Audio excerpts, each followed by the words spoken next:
જો કોઈ માણસ સફેદ કપડાં પહેરે, લક્ઝરી કારમાં ફરે, સરકારી બોર્ડ લગાવે, યોગ શીખવે, આયુર્વેદિકની વાતો કરે અને હજારો લોકો તેને ગુરુજી કહીને નમે, તો શું આપણે માની લઈએ કે એ વિશ્વાસ પાત્ર જ હશે? કારણ કે આજના આધુનિક યુગમાં આપણે વિજ્ઞાન અને પ્રગતિની વાતો કરીએ છીએ, પરંતુ બીજી તરફ ગુરુઓ પ્રત્યે આંધળી શ્રદ્ધા સમાજ માટે કેન્સર સમાન બની રહી છે. આસ્થાના નામે ચાલતા ખેલ ક્યારેક અર્થવ્યવસ્થા અને માનવ જીવન બંનેને પાયમાલ કરી શકે છે. સુરતના કામરેજમાં આવેલા સત્યમ યોગ ફાઉન્ડેશનનો મામલો આનું જાણીતું ઉદાહરણ છે. જે આશ્રમમાં લોકો માનસિક શાંતિ અને સ્વાસ્થ્ય શોધવા આવતા હતા, તે વાસ્તવમાં નકલી નોટો છાપવાની હાઈટેક ફેક્ટરી અને લંપટ પ્રવૃત્તિઓનું કેન્દ્ર નીકળ્યું. પ્રદીપ ગુરુજી તરીકે ઓળખાતા આ શખ્સનો પર્દાફાશ થતાં જ કાળી કુંડળી સામે આવે છે. તે કોઈ પણ સમજદાર વ્યક્તિના રૂવાડા ઊભા કરી દે તેવી છે. પ્રદીપ બાબાનો ઇતિહાસ તપાસતા માલુમ પડે છે કે તેની આખી ઇમારત જૂઠ અને છેતરપિંડી પર ઊભી હતી. તેની શરૂઆત રાજકોટના મનહર પ્લોટ વિસ્તારમાં સત્યમ હેર ટ્રેસર નામના એક સામાન્ય સલૂનથી થઈ હતી. તેની શૈક્ષણિક લાયકાત માત્ર 12 પાસ જ છે. વેદોનું જ્ઞાન હોવાનો દાવો કરનારા શખ્સ યોગ પણ યુટ્યુબના વિડીયો જોઈને શીખ્યા હતા. પ્રદીપ માત્ર અત્યારે જ વિવાદમાં આવ્યા એવું નથી. ડિસેમ્બર 2018માં પણ તેને પોતાના આશ્રમમાં જ કપાસમાં છાંટવાની દવા પી આત્મહત્યા કરવાનું નાટક રચ્યું હતું.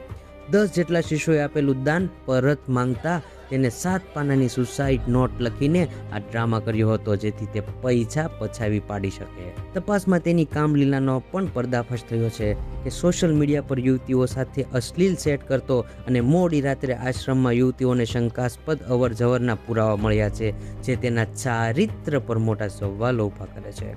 રાજકોટમાં સલૂન ચલાવતો પ્રદીપ યુટ્યુબ જોઈને યોગ શીખવાનું શરૂ કર્યું હતું અને આ બધું પાખંડ હતું અને તેની પાછે કોઈ સાચી ડિગ્રી નથી. તેનું કામ માત્ર ભોળા લોકોને શીશીમાં ઉતારી અને લૂંટવાનું હતું. આ કોઈ સામાન્ય નકલી નોટોનું કૌભાંડ નહોતું, પરંતુ અત્યંત વ્યવસ્થિત રીતે ચાલતું આંતરરાષ્ટ્રીય નેટવર્ક હતું, જેને પોલીસ ઓપરેશન ગ્રીન લીફ તરીકે ઓળખે છે.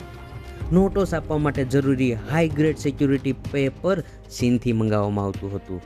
કસ્ટમ વિભાગને છેતરવા માટે આ પેપરના 16 જેટલા પાર્સલ ડેકોરેટિવ આઇટમ્સ અને મલ્ટિપલ કાર્ડબોર્ડના લેયરિંગમાં છુપાવીને મંગાવવામાં આવતા હતા.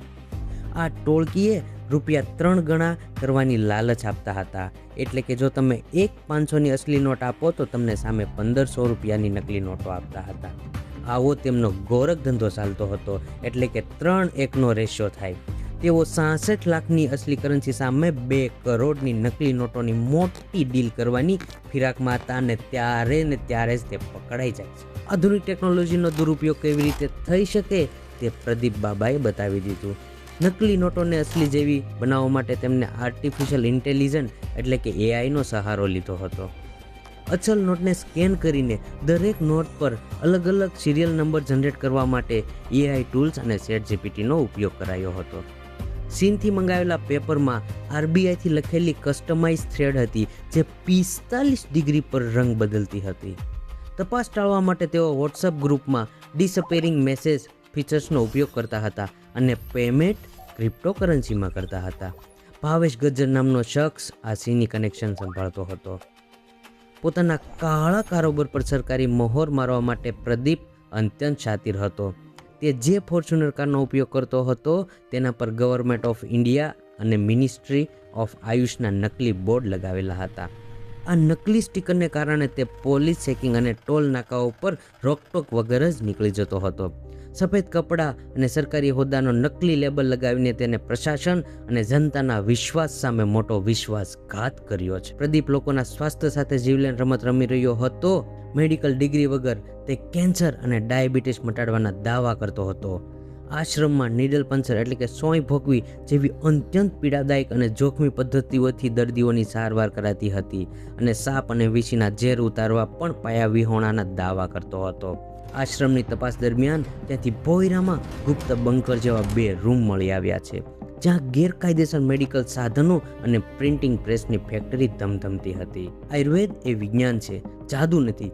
ડિગ્રી વગર પ્રેક્ટિસ કરતા આવા તત્વો સામે ક્લિનિકલ એસ્ટાબ્લિશમેન્ટ એક્ટ હેઠળ કડક કાર્યવાહી કરવામાં આવશે, આવું આપણા ગુજરાતના આરોગ્ય મંત્રી એટલે પ્રફુલ્લ પાનસેરિયા કહે. પ્રદીપ ગુરુજીનો કિસ્સો એ લાલબત્તી સમાન છે. જે આશ્રમ સેવાનું કેન્દ્ર હોવું જોઈએ ત્યાં એઆઈની નકલી નોટો છાપવામાં આવતી હતી અને આયુર્વેદિકના નામે લોકોના શરીરને સોય ભોગીને જોખમમાં મૂકવામાં આવતા હતા. ગુનેગારો હવે ભગવા કે સફેદ વસ્ત્રો ધારણ કરીને ટેકનોલોજીનો ઉપયોગ દેશદ્રોહ માટે કરી રહ્યા છે.